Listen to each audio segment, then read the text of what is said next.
Okay guys, so today we are going to see a topic that is much discussed among Taijiquan, Taijiquan, and all the internal style practitioners as well as the external style practitioners. Now, this difference actually doesn't make any sense, so it's something that we are going to see in this video why and what happened in the history of Chinese martial arts in order to make this particular thing to happen. So, first of all, we are going to say something that may shock the majority of you. We, me, you, all of us, the large majority of all of us, let's say the 99%, just to say that almost everyone, me included, we are doing a partial side of a curriculum. We are not doing the whole curriculum of the style or the martial art tradition that we are doing. I've been practicing for more than 30 years. You may have practiced even more. I don't know. Doesn't matter. Why? Because what we are doing, it's something that is extremely old. It's very simple.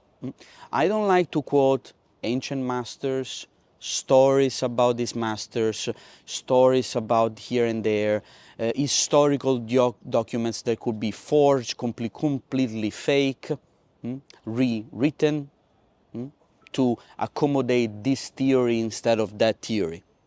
Doesn't matter. I base most of what I do, of course history is important, but I base most of what I do in the actual martial art techniques, the names, the sequences, cross-referencing this tradition with this tradition, this martial art, if there is one, manual with their positions and the name of the positions, with what we do. What I figured out, and I figured out thanks to Master Wang Anling from Wen Shen Chuan tradition in Shandong, a style that is really not well known, like many styles of Chinese martial art, that has a quite complete curriculum of a style that no one ever known, no one ever heard about. Studying that for more than 4 years, I realized one thing. Every style from the 16th century or 17th century, so we call it like traditional styles, Mei Hua Chuan, Wen Shen Chuan, and many others of that kind, Baji Chuan, kind of, because Baji before was many other things, but let's call it, just for the sake of this conversation, Baji Chuan. They all have a very extensive curriculum. The more we go forward, so 18th century and then, of course, 19th century and today, the curriculum becomes smaller and slimmer, smaller, slimmer, slimmer, slimmer. Why? Because what we do comes from something that it's really hard to learn. It takes really long time. And back then they had time. And then gradually modern times came and we had less and less time to practice this particular tradition. So how did it look like a style from the 17th century? Curious enough, the internal part, what today we will call the internal part, and the external part, they live together. Not at the same time, but they live in the same curriculum. All the traditional styles that I met, they all start with a slow form. So slow form is not a prerogative of Taijiquan.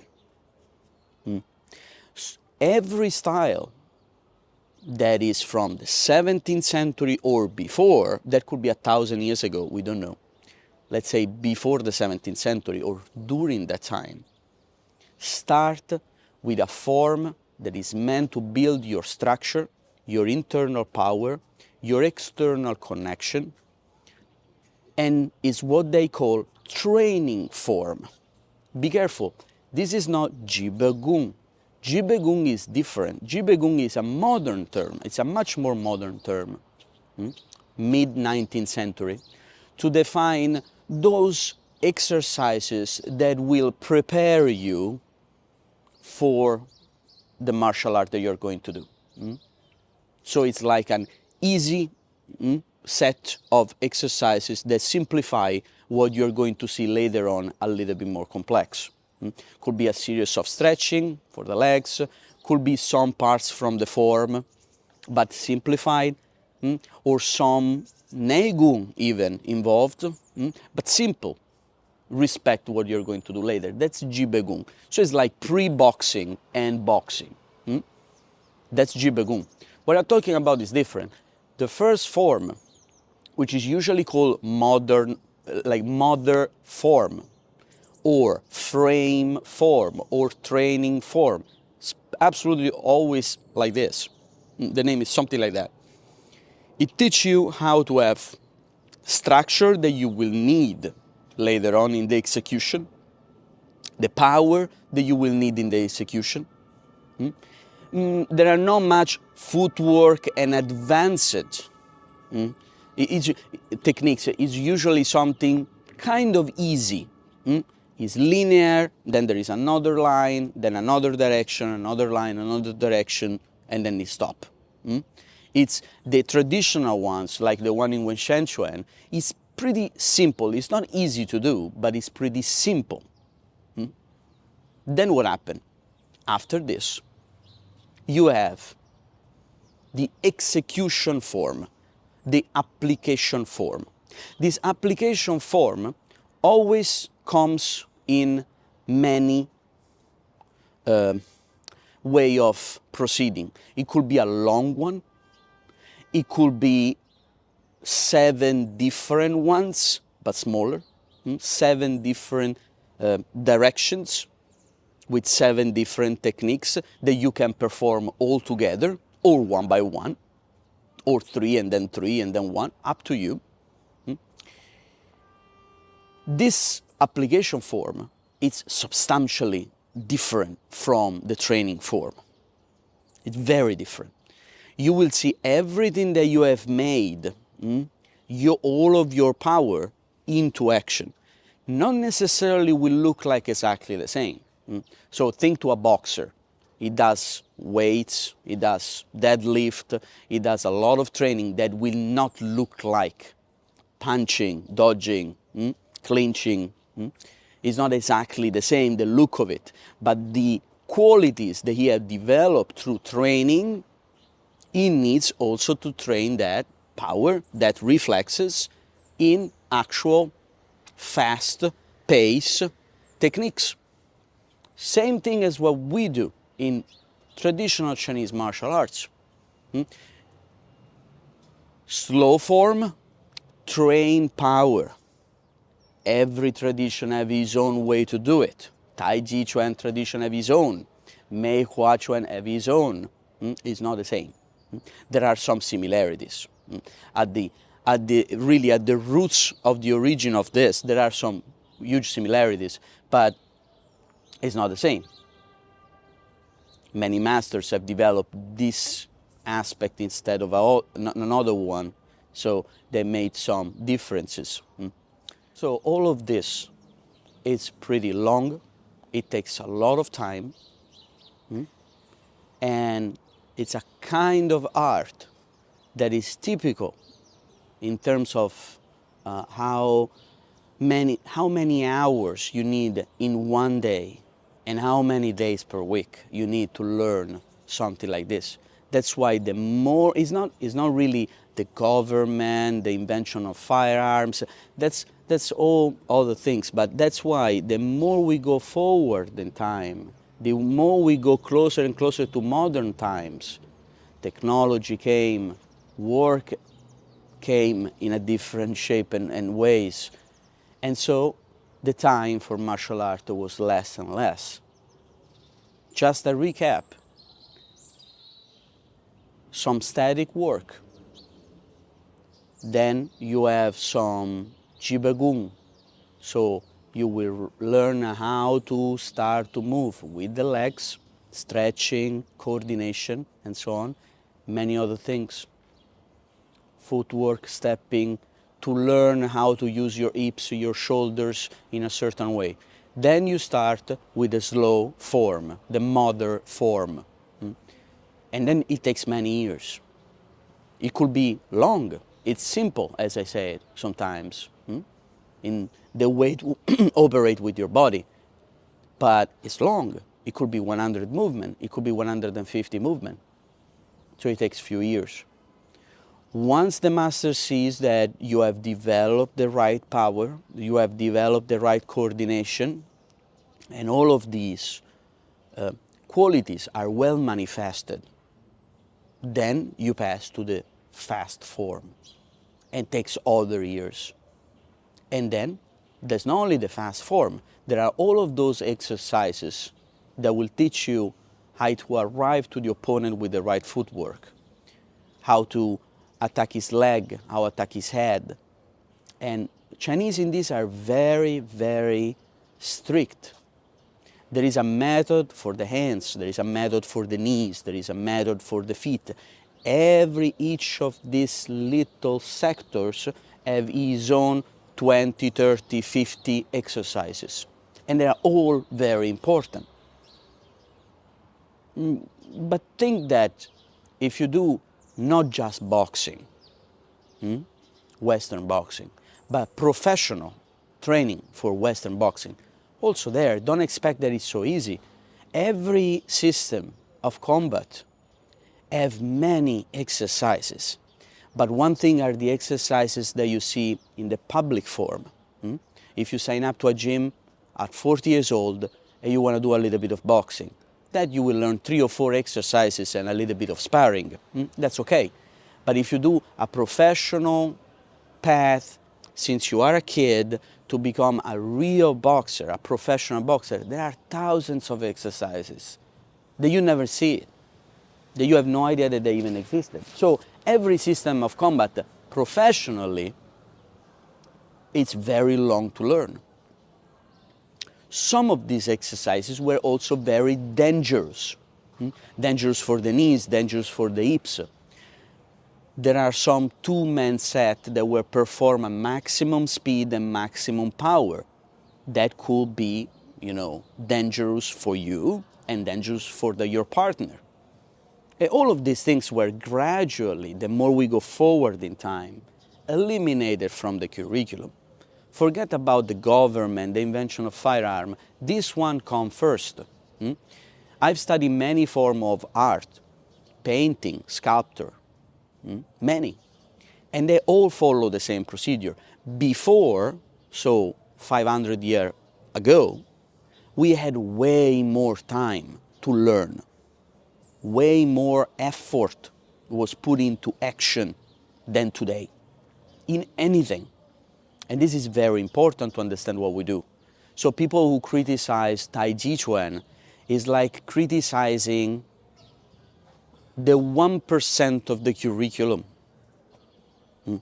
If you have learned just the slow form and a little bit of Tuisho, that's literally nothing compared to what it should be. An amatorial boxer who learn a little bit of heavy sandbag, not even that powerful, just sandbag, a little bit of shadow boxing, and then you put him in a ring with a professional boxer, and then you will see what happened. Why? Because he never trained anything else. That was just the 2% of the whole operation. You cannot fight with the 2%. So, let's see a little bit how actually this process is made and followed. So we saw that ideally we have a slow initial form. Then we have a fast execution form. The two things may be very similar or very different. I explain. The first one is for sure something that builds strength, something that builds weight, muscle, tendons, skin, conditioning, power, and so on and so on. Of course, it depends on what kind of tradition are you following, because those elements may differ, may be very substantially different from other traditions. Some traditions train the muscle, some other, more than others. Some have a strong work on conditioning, some others don't see these two factors at all. But they all see the development of powers, the development of skills. I use more powers than skills because in English, skills is something very, very related to the habit of doing something for a long time, which is not what this initial section of martial art is all about. It's more on the second stage, that specific thing that we may call martial art skills. So how fast I'm going to throw a kick, how fast and reactive I am in protecting myself. So all of these kind of things that you can see in boxing, kickboxing, MMA, and many other sport combats, those are more related to the word skill. But let's see powers. In anything, you need to train power, your body, then the skills. If you train the skills but not the body, you will be no effective. There is no impact behind your punches. There is nothing that will actually make you win.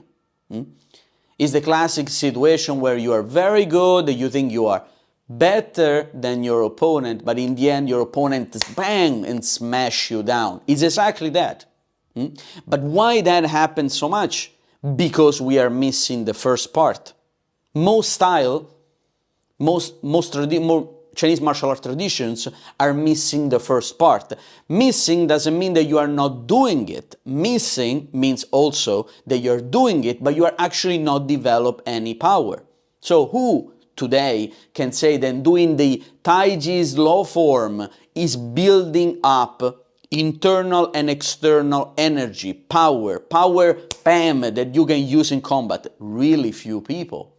The large majority of practitioners, what they do, they follow a slow form, thinking that doing it slow, it's enough to be good at Taiji, which it doesn't actually make any sense, but most people in Chinese martial arts don't ask the right questions in the first place. Because if you ask the right questions, you will probably find out who can answer to your questions. But if you don't ask the right questions, of course, it will be impossible to you to find that master that may answer to your questions.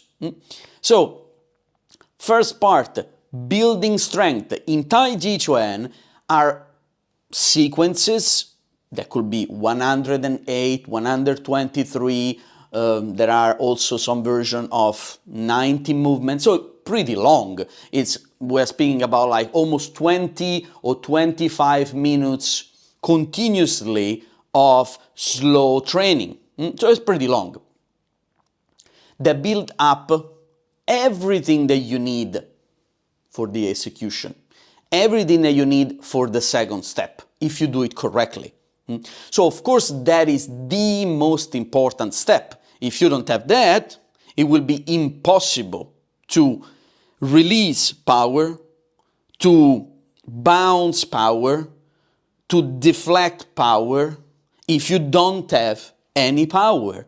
Taijiquan is not a martial art that is based off the fact that I'm empty, but is that I create emptiness. It's a voluntary action, is not an involuntary performance, an involuntary status of my body that allow me to be like a ghost that dodge punches like I'm not even there.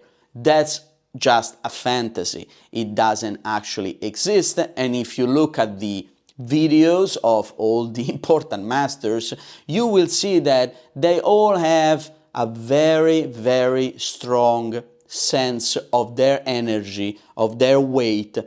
They never retreat, they never skip one step, they never actually dodge. The Shaolin related martial arts, which are all the Chinese martial arts, are very, very of impact, are never dodging, are never being soft that much. Saying that Taijiquan, it's saying to be the softest cotton boxing martial art.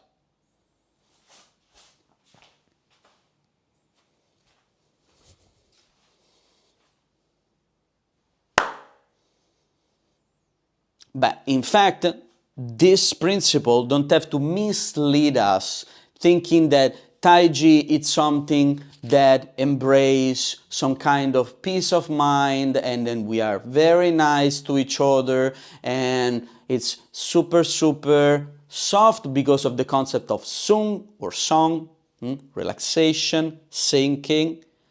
No.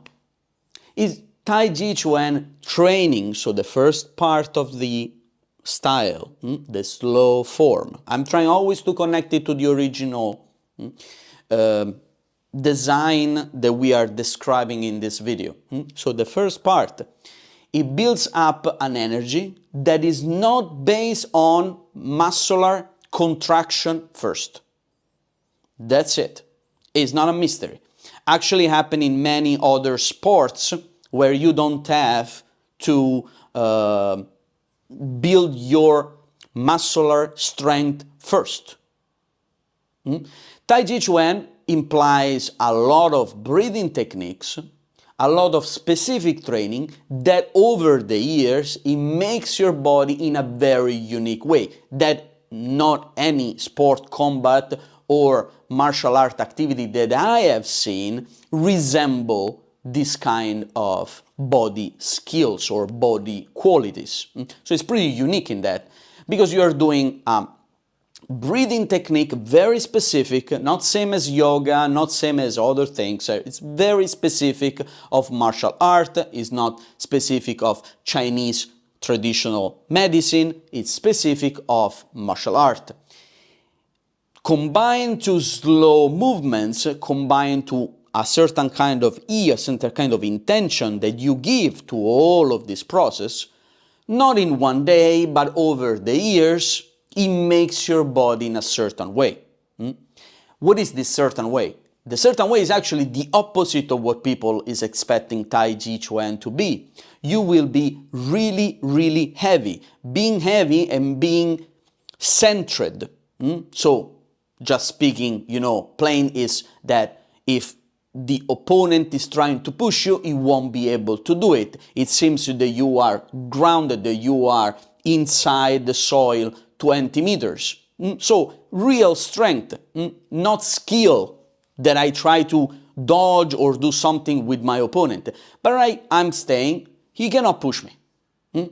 So, real weight, real sense of the gravity that is announced thousands of times is probably the most important thing where you build up over that skills, you build up all of the other energies and all of the other skills.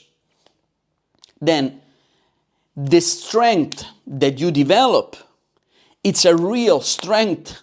Is not the same quality as muscular strength, it's not the same punch as a Western boxing punch, it doesn't feel in the same way, but it is strong. So just without going really into the details of this, which we should meet face to face to actually see it in practice, just to tell you that the first part, the slow form, the training form, call it as you want, is actually building body qualities, real body qualities. Once you have it, you need to learn a martial art. Once you have it, you need to learn how to fight. Once you have it, and the master tests it and say, yeah, now it's okay, we can start the second form, which is fast. Very often, like in any Shaolin related style of that time, end of the Ming Dynasty. There are lots of jumps, a lot of squatting down, so it's very dynamic. It's physically very demanding. And that's also one of the reasons why sometimes you see only the first part and not the second part. Because if the master is very old, if the students are also very old, they won't do the second form. They won't do anything like that. Not even the second form without the jumps, because it's still pretty challenging. So some people just train, like someone who do the weights, but doesn't fight in the ring. It's okay. It's actually healthy. It's fine. Someone who jump the rope, but doesn't fight in the ring. That's also fine. And there are some other people who jump the rope and fight in the ring.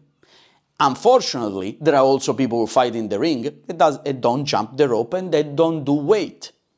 So they don't progress with their boxing. They have some experience, but they don't actually build up strength, speed, reactive skills, and coordination, and so on, and so on, and so on. This is just an example, comparing to Western boxing, which is something that is a little bit more familiar with all of us, to understand that it's really hard to find someone who do the whole curriculum for many different reasons. Age, knowledge, perhaps they don't know the whole curriculum, time, effort, and chances to get injured. So these 5 elements are very important to consider. So forget about government and so on. That's also important, but you're going to see it later. First, focus on the fact that not everybody are actually going to do it even if they know it. For very specific reason, for very normal reason, reasons that I actually accept completely when I see it. If I see a master that is 88 years old and he will show me like a couple of things but not all, I'm okay with that. I understand it. But I will not go with that master for the rest of my life, and that's why I didn't do it. At a certain point I was focusing on masters that were new disciples of important masters, or going to places where there is a master that is pretty old, doesn't do much, pretty much always sitting, drinking tea, talking about martial art, but has a lot of students, a lot of formal disciples that are really good. So are many different levels, but I can learn from all of them. That's where I have focused in the last 15 years, pretty much. So that will be like just all for today, and thank you for watching.